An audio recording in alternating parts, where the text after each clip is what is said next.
Hey there, beautiful souls. Welcome back to the channel. Today, we're diving into a lesser-known chapter of Abraham's life that raises some intriguing questions about family dynamics, inheritance, and God's plan. We're talking about Abraham's marriage to Keturah and his relationships with concubines. But before we jump into the biblical account, let me share two modern-day stories that might hit close to home. First, meet Sarah, a 68-year-old widow with 3 children from her first marriage and 2 from her second. When Sarah passed away, her will revealed that she'd left her entire estate to her firstborn son, John. Her other children were shocked and hurt. They couldn't understand why their mother would seemingly favor one child over the others. The family is now embroiled in a legal battle, with relationships strained to the breaking point.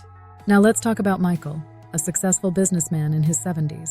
Michael has 2 children from his first marriage and 3 stepchildren from his current marriage of 20 years. He's been grappling with how to divide his assets fairly. Should he split everything equally among all 5 children? Should his biological children get more? Or should he prioritize his firstborn? Michael's decision will inevitably impact family dynamics for generations to come. Both Sarah and Michael's situations highlight the complexities of blended families and inheritance. Issues that, believe it or not, we see playing out in the Bible too. And that brings us to Abraham, Keturah, and the concubines. Now, many of us are familiar with Abraham's story. His journey of faith, his covenant with God, his marriage to Sarah, and the miraculous birth of Isaac.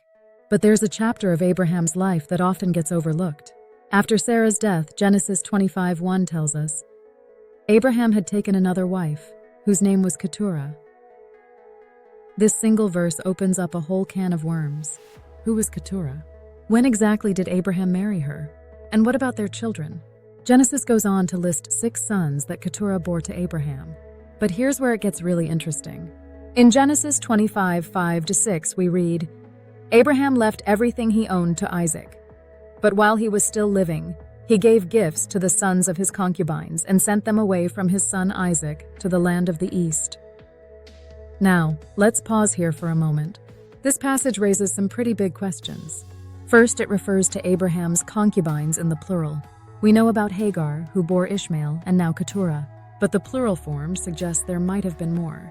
The Bible doesn't give us a clear count or list of Abraham's concubines, leaving room for speculation. If you are enjoying this video so far, take some time to hit the subscribe button and click on the notification bell. Interestingly, some scholars have debated whether Abraham had additional concubines beyond Hagar and Keturah. The text in Genesis 25:6 mentioning concubines in plural has led to this discussion. However, it's important to note that there's no explicit mention of other concubines by name or any children from them. This could mean that the plural form is simply referring to Hagar and Keturah, or it could hint at the possibility of other unnamed concubines. Secondly, why does the Bible suddenly refer to these women as concubines when it had just called Keturah Abraham's wife? This isn't uncommon in the Bible. We see the same thing with Hagar, who is called both a wife and a concubine. It seems that in ancient times, the lines between wife and concubine could be blurry. To add another layer of complexity, one of Keturah's sons, Midian, became the father of the Midianites, a people who would later cause significant problems for the Israelites. In fact, in the book of Judges, we see the Midianites oppressing Israel for 7 years before God raised up Gideon to defeat them. So, what can we learn from this complicated family saga? First, it reminds us that even great men and women of faith had messy family situations. Abraham, the father of faith, wasn't exempt from complex family dynamics. This can be comforting for those of us navigating our own family complexities. Secondly, it raises questions about God's tolerance of practices like concubinage. While God never explicitly condones this practice, He works through imperfect people and imperfect cultural norms to accomplish His purposes. Thirdly, this story highlights the long-term consequences of our decisions. Abraham's choice to have children with multiple women led to tensions that played out for generations. Now here's an interesting tidbit from an extra-biblical source. The Book of Jubilees, an ancient Jewish text not included in the biblical canon, actually suggests that Abraham married Keturah after Hagar's death, but before Sarah's death. If this were true, it would add another layer of complexity to the family dynamics. However, we need to remember that this is not biblical canon and should be taken with a grain of salt. So how does this story apply to us today? Well, it speaks to anyone grappling with issues of fairness in family relationships. It challenges us to think carefully about the long-term impacts of our decisions, especially when it comes to relationships and family dynamics. For those of us in blended families, this story reminds us of the importance of clear communication and thoughtful planning. Abraham's decision to send his concubine sons away might have avoided immediate conflict with Isaac, but it set the stage for future tensions. It also encourages us to consider the spiritual legacy we're leaving, not just the material one. Abraham prioritized the covenant promise in his inheritance decisions. While our situations are different, we too should consider our spiritual legacy when making important family decisions. Lastly, this story invites us to extend grace to our biblical heroes. Abraham wasn't perfect. He made decisions that had complex consequences.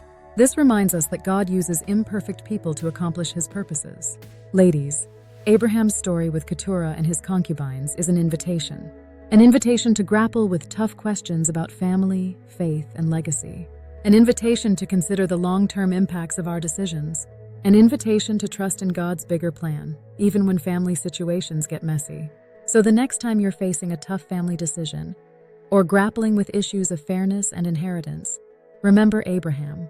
Remember that even biblical heroes faced complex family situations. Remember that our decisions can have far-reaching consequences. And remember that through it all, God is working out his purposes. I'd love to hear from you in the comments. Have you ever had to navigate a complex family situation like this? How do you balance fairness with other considerations in family decisions?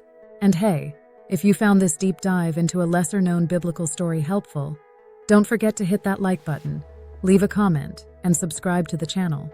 It really helps us reach more women with these thought-provoking biblical discussions. Oh, and make sure to hit that notification bell so you never miss an upload. Until next time, keep seeking wisdom, keep extending grace, and keep trusting in God's bigger plan. Even when family gets messy, God is still at work. God bless, and I'll see you in the next video.